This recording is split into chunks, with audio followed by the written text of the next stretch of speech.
The town of Adup was always busy. Its market square was the heart of the city, filled with traders shouting out their goods, children running around, and women bargaining for the best prices. Life in Adup was simple, but the people took pride in their appearance. For many, fashion was more than just clothing. It was a way to earn respect and admiration. In one corner of the market stood a shop that everyone was talking about, Grace's wig shop. Grace, the owner, was a quiet and soft-spoken woman in her late 20s. She was beautiful, with smooth skin and shiny hair that made her look like she belonged in a big city. Even though she didn't talk much, her presence was hard to ignore. Grace's wigs were the best anyone had ever seen. The hair was so soft and smooth that it felt like it was alive. Women said the wigs looked even better than natural hair. Whether it was long, curly styles or simple straight ones, Grace's wigs had a way of making women look and feel more confident. It wasn't just the women of Adup who bought Grace's wigs. People came from nearby villages, some traveling for hours just to buy one. Those who wore her wigs said they felt like new people. Men stared at them in admiration, and women wanted to know their secret. The wigs were expensive, but people were willing to save up just to own one. She must have some special supplier. One customer whispered to another. Where else would she get such perfect hair? Maybe she's just very talented, the other replied. Whatever it is, her wigs are magic. Despite her growing fame and wealth, Grace kept her life private. Nobody knew much about her family or her past. Some said she had come from another town, while others believed she was just secretive by nature. She's so quiet, people would say. You would think someone as successful as Grace would talk more about herself. But she doesn't. But Grace didn't seem to mind the whispers. She focused on her shop, greeting her customers with a small smile and quietly handing over their wigs. To the people of Adup, Grace was a mystery, beautiful, rich, and talented. In the same Adup market where Grace's shop stood, there were two other wig sellers, Linda and Mary. They had been in the business for years, long before Grace arrived in town. Back then, Linda and Mary were the queens of the wig trade. Their shops were always busy, and their profits were steady. But things had changed. Since Grace opened her shop, Linda and Mary's customers have reduced drastically. Their once busy shops now sat nearly empty, while women flocked to Grace's. It wasn't just the numbers that bothered them, it was the praise Grace received. Her wigs are so smooth, one woman had said. I've never seen anything like them. Mine didn't even tangle after washing, another added. Linda and Mary couldn't stand hearing those comments. It was as if all the years they had spent building their businesses meant nothing now. The jealousy began to eat away at them. One afternoon, Linda visited Mary's shop, her face tight with frustration. I don't understand it, Linda said, pacing back and forth. How can she be so successful in such a short time? We've been here for years and now we're the ones struggling. Mary, sitting by the door, crossed her arms. It's not natural, she replied. No one can get hair that perfect without some kind of secret. Have you felt her wigs? They're different. Linda stopped pacing and turned to Mary. What do you mean? I'm saying there's something odd about them, Mary said, lowering her voice as if someone might overhear. Her supplier must have access to unusual materials. Linda frowned. Unusual? Like what? Mary shrugged. I don't know. But doesn't it bother you that she never talks about where she gets her hair? And have you noticed how she never mingles with anyone outside her shop? The two women sat in silence for a moment, the seeds of suspicion taking root. Mary broke the silence first. What if her wigs don't come from a normal supplier? What if there's something abnormal about them? Linda leaned closer. What are you trying to say? I'm just saying, Mary continued, people don't rise this fast without help. And if it's not natural talent, then maybe it's something else, something we don't understand. The next day, Mary began spreading whispers in the market. She would casually mention to customers that Grace's wigs were too perfect, or that she didn't trust someone who never explained where her materials came from. Linda, though hesitant at first, joined in. Have you ever wondered where Grace gets her hair? Linda asked one woman at her shop. It's strange, isn't it? No one else has wigs like hers. Slowly, the rumors began to spread. Some dismissed them as baseless jealousy. Mary sat in her shop, staring at the shelves. It had been another dry day. Not a single customer had walked through her door, and her heart felt heavy. As she packed up for the evening, her eyes caught something that sent a jolt of anger through her. Across the street, one of her regular customers was stepping out of Grace's shop, holding a glossy new wig and smiling from ear to ear. Mary couldn't believe it. That woman had always been loyal to her. She dropped the broom she was holding and hurried across the street. "Margaret!" Mary called out, stopping the woman in her tracks. The customer turned, looking startled. "Oh, Mary, good evening." "What are you doing there?" Mary asked, her voice sharp. "I thought you always bought your wigs from me." Margaret hesitated, clutching the bag holding her new wig. "I just wanted to try something different," she finally said. "Everyone's talking about Grace's wigs and, well, all my friends get theirs from her. They said her wigs are just better." Mary felt like she'd been slapped. She didn't know whether to cry or yell. Without another word, she turned and marched back to her shop, slamming the door behind her. Inside, Mary sat down heavily. She felt betrayed, humiliated, and angry all at once. She couldn't let Grace continue to steal her customers, but what could she do? Then a thought came to her, one that made her shiver and yet filled her with determination. "If I can't figure out what makes her wig so special, I'll never survive in this market," she whispered to herself. "I need to find out her secret, no matter what it takes." That night, Mary decided to follow Grace. She waited in the shadows outside Grace's shop, watching and waiting. Around midnight, the door opened and Grace stepped out, carrying a mysterious bundle wrapped in cloth. Mary's heart pounded as she saw Grace glance around, then head toward the outskirts of the town. Mary followed carefully, staying far enough behind to avoid being seen. Grace walked with purpose, her steps leading her to the banks of the river that bordered Adupe. Mary crouched behind a tree, her curiosity turning into unease as she watched Grace kneel by the water's edge. The scene that unfolded next made Mary's blood run cold. Grace began chanting in a language Mary didn't recognize. The river seemed to respond, its surface glowing with an eerie blue light. As Grace's chant grew louder, a figure began to emerge from the water, a shimmering, ethereal woman with flowing hair and piercing eyes. Mary bit her lip to keep from gasping. The figure was beautiful but terrifying, her presence radiating power. Mary realized she was looking at a spirit, the Marine Queen of legend. "Your offerings have pleased me," the spirit said, her voice like the wind. "Bring me more, and I shall continue to bless your craft." Grace bowed her head. "Thank you, my queen. I will remain loyal to you." The spirit gestured toward the river, and strands of hair began rising from the water, floating toward Grace. Mary's eyes widened as she recognized the source of the hair. It came from the spirits of those who had drowned in the river. Grace carefully added the strands to the bundle she carried, treating them with reverence. As Mary watched, her thoughts spun. Grace had made a pact with this spirit to gain wealth and success. The perfect wigs she sold were laced with something unthinkable: the hair of lost souls. Mary knew this secret could ruin Grace, but it would also change everything. What had started as a mission to save her business now felt like something much darker. Mary's heart pounded as she tiptoed away from the riverbank. Her mind raced with the horrifying scene she had just witnessed. Grace's pact with the Marine Queen and the source of her wigs were beyond anything Mary had imagined. She had to leave before Grace noticed her. But just as she turned to sneak back toward the town, a sharp pain exploded in the back of her head. Everything went black. When Mary opened her eyes, she was lying on the damp ground. Her head throbbed, and she felt weak.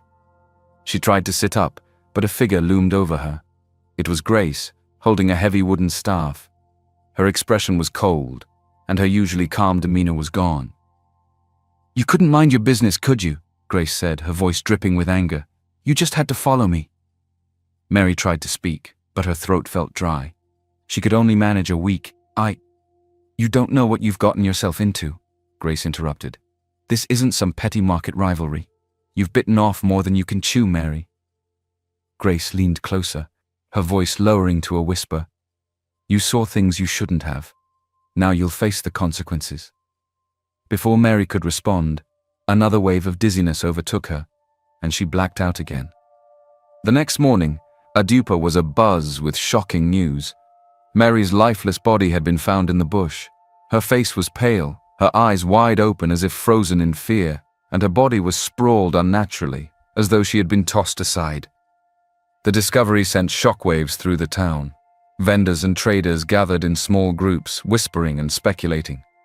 "How could this happen?" someone asked. "Mary was just at the market yesterday." Linda was among the crowd, her brows furrowed as she listened. She couldn't believe it. Mary might have been a rival, but her sudden death felt too strange to be a coincidence. Linda had seen how angry Mary was the day before. Something about the whole situation didn't sit right with her. Later that day, Linda visited Mary's shop, hoping to find some answers. The door was locked, and everything looked as if Mary had simply vanished. Linda's heart sank as she thought about their last conversation. Mary had been bitter, jealous, and determined to uncover Grace's secret. As the days passed, Linda grew more uneasy. She began to piece together the strange events, the rumors Mary had spread, her sudden anger, and now her death. Linda felt there had to be a connection between Mary's death and Grace, but every time she tried to bring it up, people dismissed her concerns. "You're overthinking this," one vendor told her. "Mary's death was unfortunate, but it doesn't mean anything." Another added, "Grace's wigs are the best in Adup. I've used them for months, and nothing strange has happened to me." Despite their dismissal, Linda couldn't shake the feeling that something was terribly wrong. And Linda couldn't ignore the lingering unease. She decided to keep her suspicions to herself, for now. But deep down, Linda knew that Mary's death was no accident, and the truth behind Grace's wigs was darker than anyone in Adup could imagine. A few weeks had passed since Mary's death, and life in Adup seemed to have returned to normal. The market buzzed with activity once more, and vendors called out their wares as if nothing had happened. Whispers about Mary's mysterious end had faded, replaced by the usual gossip about who wore the finest clothes and who hosted the best parties.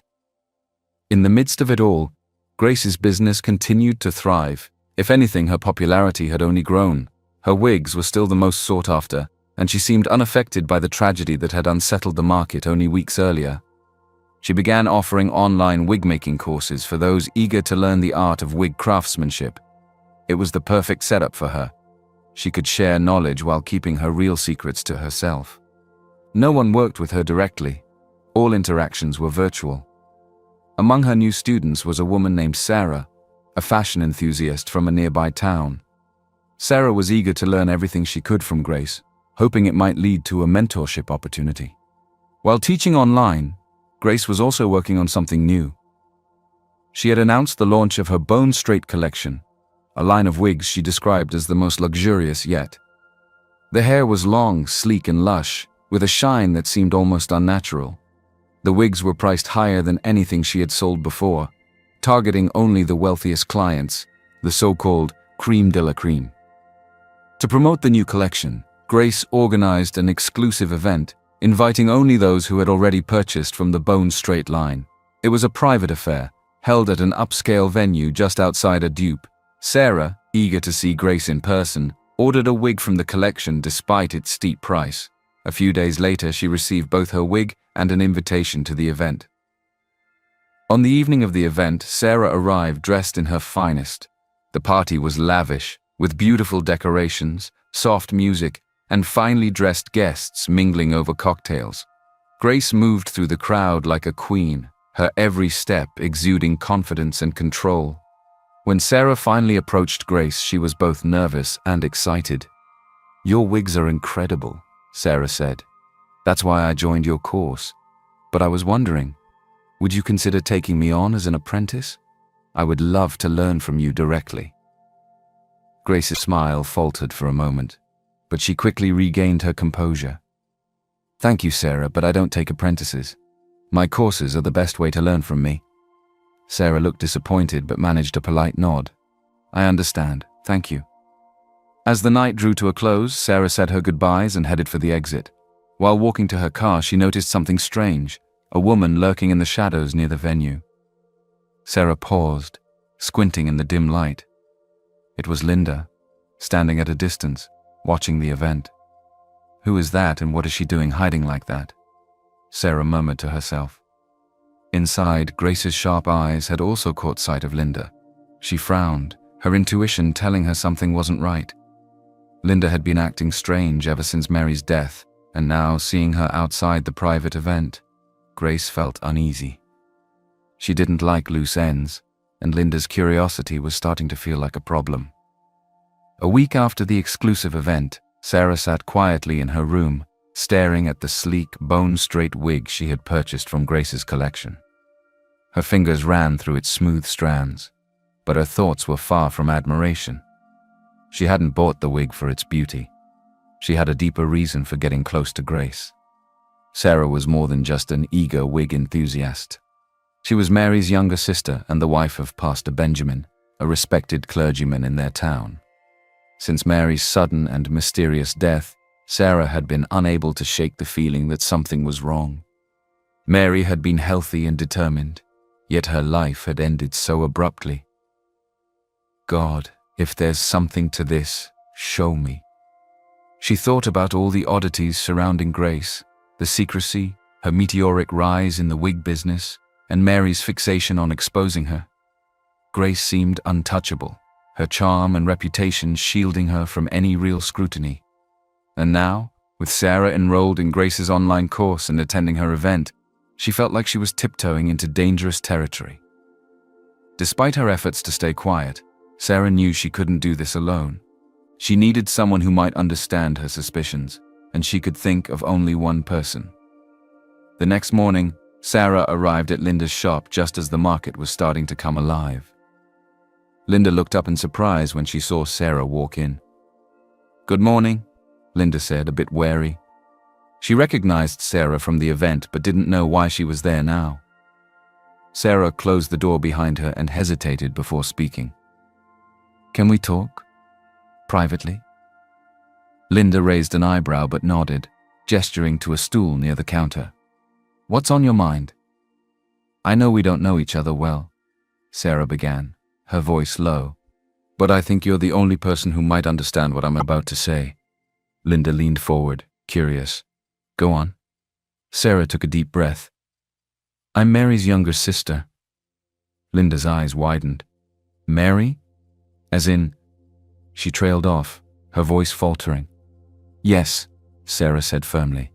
"And I think her death wasn't just some random tragedy." Linda's face tightened. She had suspected something was wrong too, but she had kept her doubts to herself. "What are you saying?" "I've been trying to figure out what happened to her," Sarah continued. "Mary told me once about how upset she was over losing her customers to Grace. She mentioned following Grace one night, but she didn't tell me why. And then, she was gone." Linda swallowed hard, her heart racing. "I had my own suspicions," she admitted, "but every time I brought it up, people told me I was just jealous of Grace. They didn't want to hear it." Sarah nodded grimly. "It's the same for me. Everyone sees Grace as this perfect businesswoman. They think anything bad said about her is just jealousy." For a moment, the two women sat in silence, their shared frustration filling the room. Then Sarah spoke again, her voice trembling slightly. "I've been keeping quiet because I don't have any proof, and the more I talk, the more I sound like I'm grasping at straws. But I can't shake the feeling that Grace is hiding something." Linda stared at Sarah. She had always felt there was something off about Grace, but hearing Mary's sister confirm her own doubts made her stomach churn. "So what do we do?" Linda asked. "If no one will believe us, how do we prove anything?" Sarah shook her head. "I don't know yet. But I think the answer lies with Grace. If we watch her closely, maybe we'll find something that connects her to Mary's death." Linda nodded, her resolve hardening. "Then we'll keep our eyes open. And if there's anything to find, we'll find it." As Sarah left Linda's shop, she felt a small glimmer of hope for the first time in weeks. She wasn't alone anymore. Whatever Grace's secret was, she and Linda would uncover it, no matter how long it took. But as Sarah walked through the bustling market, a strange feeling crept over her, as though someone was watching her. She glanced around but saw nothing unusual. Shaking off her unease, she hurried home, unaware that Grace had already started to grow suspicious. Sarah sat bolt upright in bed, gasping for air. Her heart raced, and she felt as though she had been underwater for hours. She clutched her chest, her body trembling. It was the third night in a row she had had the same dream, a terrifying vision of being pulled into the depths of a dark, endless river. In her dream, she was always surrounded by ghostly figures, their hair flowing unnaturally in the current. They reached for her, their faces twisted in silent screams, and just as she felt herself being dragged under, she would wake up. Sarah wiped the sweat from her brow and swung her legs over the side of the bed. Pastor Benjamin stirred beside her, his voice groggy. "Sarah, what's wrong? Another bad dream?" "Yes," Sarah whispered, her voice trembling. "It feels so real. It's always the same. Drowning, the river, those figures." Benjamin sat up, his face serious. He took her hand in his. "This isn't just a bad dream, Sarah. It could be a warning. Tell me everything." Sarah hesitated, then began recounting the strange feelings she had had since Mary's death, her suspicions about Grace, and her dreams. Benjamin listened intently. "We can't ignore this," he said when she finished. "If what you're saying is true, then something spiritual is at play here. Grace may be hiding more than just a business secret. What should we do?" Sarah asked. Benjamin took a deep breath. "We need to pray, but we also need answers. I'll gather some of the men from church." Pastor Benjamin led a small group of trusted church members toward the riverbank. Each man carried a lantern and wore an expression of determination.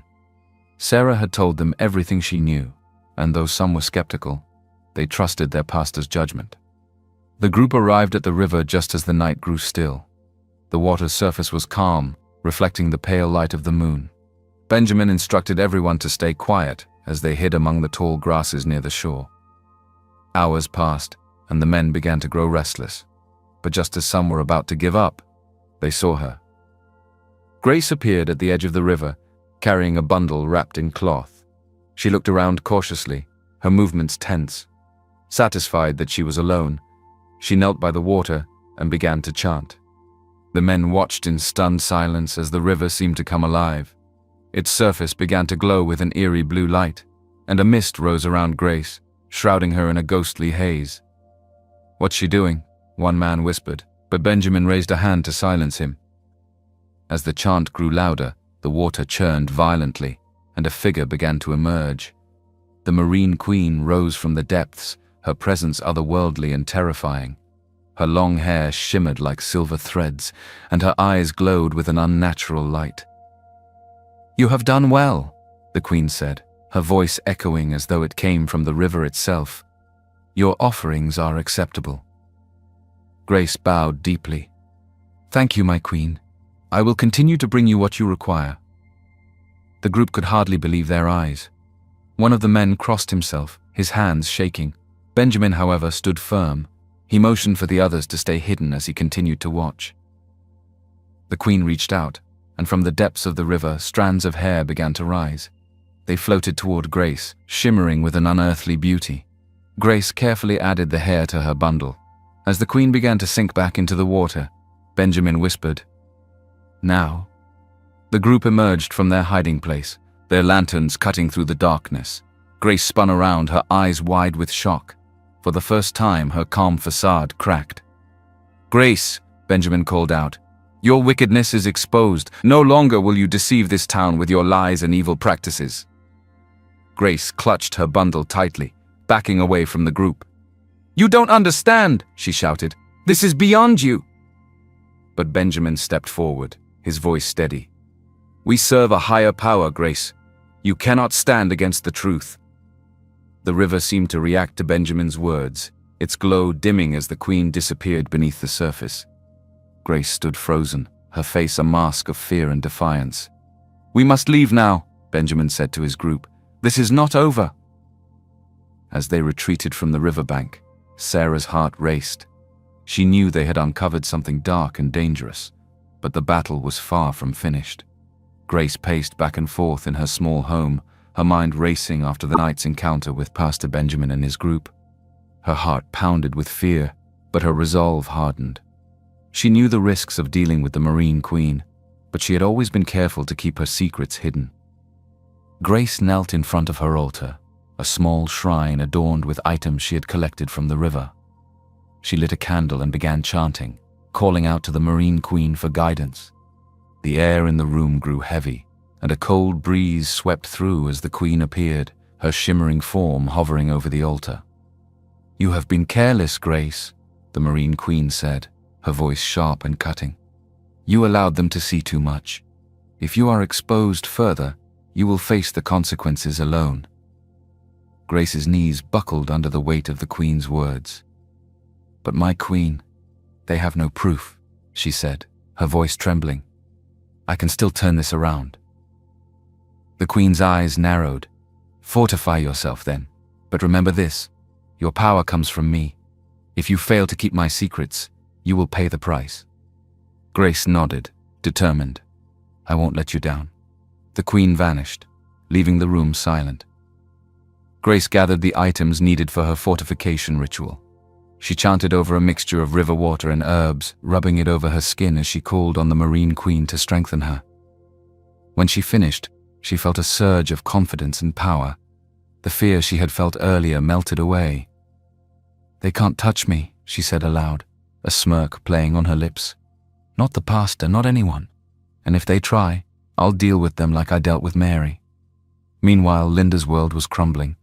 She had spent weeks trying to uncover Grace's secrets, but nothing could have prepared her for the betrayal she discovered that morning.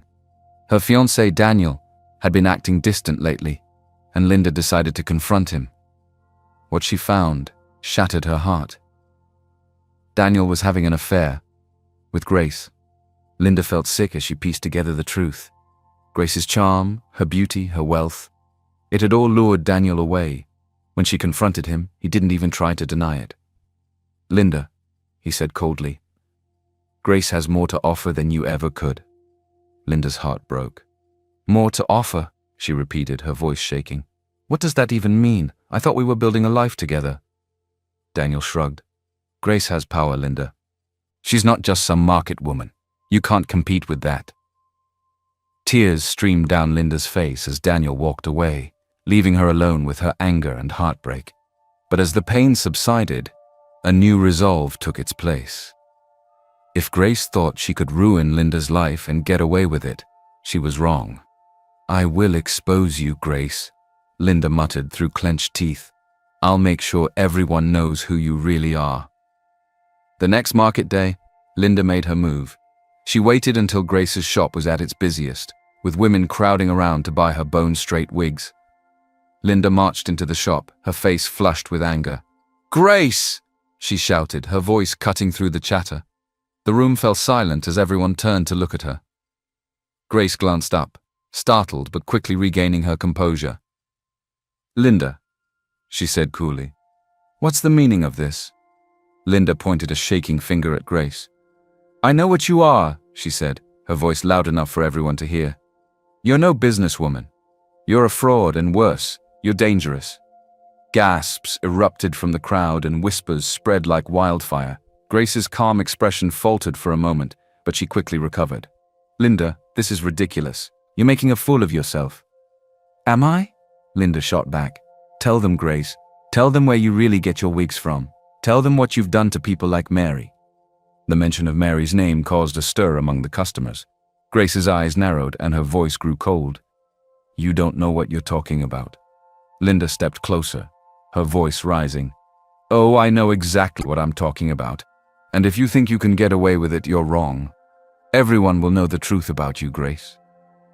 At that moment, Grace knew she had to act fast and do something about Linda and her loud mouth before it got too late. Grace sat in her dimly lit shop, her hands clenched into fists. Linda's public accusations had spread like wildfire through a dupe. Though some dismissed them as jealousy, others began to wonder if there was truth to the claims. Grace could feel the cracks forming in the carefully crafted image she had spent years building. "She dared to humiliate me," Grace muttered, her voice low and seething. "She'll regret it." That night, Grace returned to her altar and lit the candles she used for her darkest rituals. Calling on the Marine Queen, she poured out her frustration and fury. "She's a threat to me," Grace said, her voice trembling with anger. "Give me the power to silence her for good." The Marine Queen's voice echoed through the room, cold and distant. "You are walking a dangerous path, Grace. You must tread carefully." "I don't care," Grace snapped. "Just give me what I need." The Marine Queen's warning faded, and Grace felt the familiar rush of dark energy flowing through her. That night, Linda was plagued by horrific nightmares. She dreamed of drowning, her lungs burning as cold, ghostly hands dragged her into a bottomless river. She woke up screaming, drenched in sweat. This continued for days, leaving Linda shaken and afraid. She began to feel as though an unseen force was following her, haunting her every move. In desperation, she sought out Sarah. Linda arrived at Sarah's home one morning, her face pale and her eyes tired from lack of sleep. Sarah immediately ushered her inside. "What's wrong?" Sarah asked, concerned. "It's Grace," Linda said, her voice trembling. "Ever since I confronted her, I've been having nightmares. They feel so real, Sarah, I don't know what to do." Sarah's expression darkened. She knew firsthand the kind of power Grace was wielding, and she could see that Linda was being targeted. "You did the right thing by coming here," Sarah said firmly. "You're not alone in this. My husband and I will help you." Sarah called her husband, Pastor Benjamin, explaining the situation. He listened carefully and agreed that it was time to confront Grace directly. That evening, Benjamin gathered a small group of trusted church members and armed them with the most powerful weapon they had: faith. "We will confront Grace," Benjamin said, "but we must pray and prepare ourselves. This is not a battle of flesh and blood." The group spent hours in prayer, asking for divine protection and strength. They recited Bible verses, calling on God to break every chain of darkness and expose the truth. As the moon rose, the group made their way to Grace's shop. Inside, Grace was performing another ritual, sensing that something was coming. Her confidence had returned since fortifying herself, and she felt invincible. When the group arrived, Pastor Benjamin knocked on the door. Grace opened it, her expression cold. "What do you want?" she demanded. Benjamin stepped forward, holding a Bible in one hand. "We are here to expose the darkness, Grace. Your time of deceiving this town is over." Grace laughed, but there was no humor in it. "You think you can stop me? You don't know who you're dealing with." The confrontation escalated as Benjamin and the group began praying and quoting Bible verses. "For we wrestle not against flesh and blood, but against principalities, against powers, against the rulers of the darkness of this world," Benjamin said, his voice steady. Grace's demeanor began to crack. She tried to fight back, chanting and calling on the Marine Queen for help. But as the group's prayers grew louder, a strange energy filled the room. The candles on Grace's altar flickered and went out, and a chilling wind swept through the shop. "Stop this!" Grace shouted, her voice desperate, but the power she relied on was slipping away. Sarah joined in, reciting scripture with conviction. "The light shines in the darkness, and the darkness has not overcome it," she declared. Grace fell to her knees, clutching her head as if in pain. Her true nature began to show. Her eyes turned a haunting shade of green, and her voice became distorted.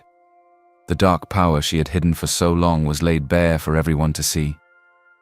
The Marine Queen's voice echoed faintly in the room. "You are on your own now, Grace."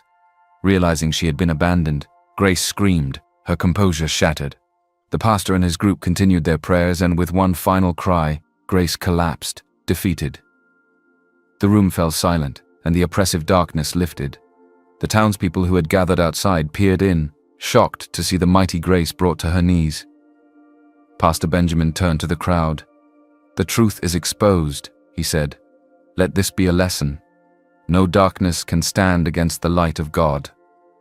As Grace lay collapsed in her shop, trembling and defeated, Sarah stepped forward. She had been quiet throughout the confrontation, letting her husband and the prayer group lead the charge. But now, with Grace exposed and powerless, Sarah couldn't hold back any longer. Grace looked up at Sarah with hollow eyes, her strength gone. Why did you do this to me?" she muttered. Sarah's voice was steady but filled with pain. "Do you even realize what you've done? The lives you've destroyed, the innocent people you've lured to their deaths, including my sister." Grace blinked in confusion. Your sister? Yes, Mary, Sarah said, her voice rising. She was my sister. You ended her life because she discovered your secret, and now you ask why. You'll answer for everything you've done, Grace. Every innocent life you've ended. Tears filled Sarah's eyes, but she stood firm, refusing to let her emotions overwhelm her. Grace's head hung low, her silence acknowledging the weight of her guilt. The townspeople outside murmured, shocked by Sarah's revelation. Many had thought Mary's death was an accident, but now they understood the darkness that had lingered in their town for so long.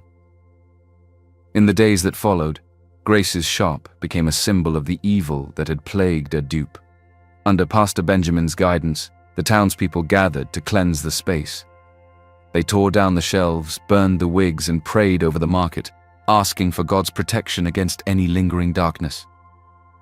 Grace was taken into custody by the local authorities. The charges against her were vague, as much of her wrongdoings were spiritual and not easily explained in legal terms. But the police knew she was a danger to the community and kept her locked away while they investigated further. 3 days after her arrest, the news shocked Adupe once again. Grace had been found dead in her cell.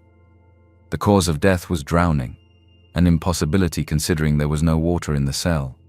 The guards reported hearing strange sounds during the night, like rushing water, but dismissed it as their imagination. By morning, Grace was gone. The people of Adupe were both horrified and relieved. They saw her death as divine judgment, a final end to the dark forces that had controlled her life. The Marine Queen's hold over her had ultimately led to her destruction. In the weeks that followed, Pastor Benjamin, Sarah, and Linda worked tirelessly to restore hope and faith in the community. They organized outreach programs and prayer meetings, encouraging people to stay vigilant and prayerful. Evil thrives in secrecy, Pastor Benjamin often said, but no power is above God. When we stand together in faith, darkness cannot overcome us. Linda, now free from the heartbreak and turmoil that Grace had caused, channeled her energy into rebuilding her business. With the community's support, her wig shop flourished once again, but she never forgot the lessons she had learned. Sarah, too, found healing through her work with the church. She often spoke to women about the importance of discernment and the dangers of envy and greed. We must never forget, she would say, that true beauty and success come from within, not from shortcuts or dark paths.